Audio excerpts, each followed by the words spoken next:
ଚିନ୍ତା କରିବି ଦିଟା କ୍ଷୀର ମାସେ ହେଲାଣି ହଉ। ଆରେ ମୁଁ ଦେଖୁଛି ତମ ଦି ଜଣ କଜିଆ ରହୁଛ ତମ ଭାତ ହଜମ ହଉନି। ଆରେ ବା ରାଧା ରାଧା ତାକୁ କେତେ ଥର କହିଲି ଆରେ ପାଠ ଦିଅ କ୍ଷୀର ପଢେ ଭଲ ମଣିଷ ହ।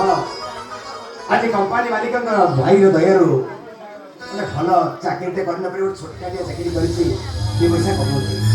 କାଲି ଯଦି ଭଲ ପାଠ ପଢିଥାନ୍ତା ଗୋଟେ ଭଲ ପୋଷ୍ଟ ଯାଇଥାନ୍ତା। ବାପା ରାଧା କଣ ବୁଝିଲା ମୋ କଥା ଜମା ବୁଝିପାରିଲାନି।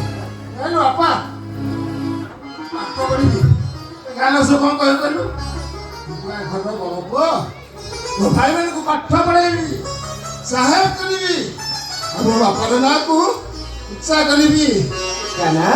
ହାଡ଼ ମାସକୁ ଚିପୁଡ଼ି ସେମାନଙ୍କ ଉପରେ ମୋ ହସ ପଠେଇ ବାପା ଚୋପାଟା କରିବି।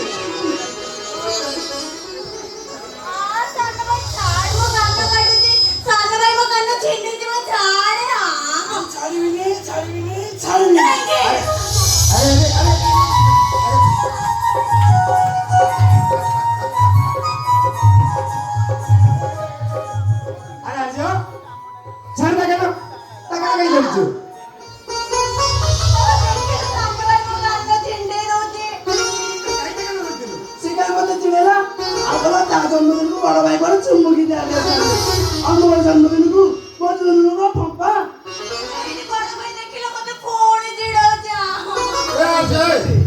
କାହିଁକି ସେ ପିଲାଟାକୁ ଚିଡଉଛୁ କହିଲୁ ସେ ଆମ ପାଖରେ କେତେ ଦିନ ରହିବ? नहीं ଆଉ ରହିବା ଦରକାର ନାହିଁ କି ମୁଣ୍ଡ ଉପରେ ବୋଝ ହବା ଦରକାର ନାହିଁ ବୁଝିଲ ଭାଇ। ଖୁବ ଶୀଘ୍ର ଗୋଟେ ଛୋଟା କେମ୍ପା କଣା ପୂଜାରେ ଦେଖିକି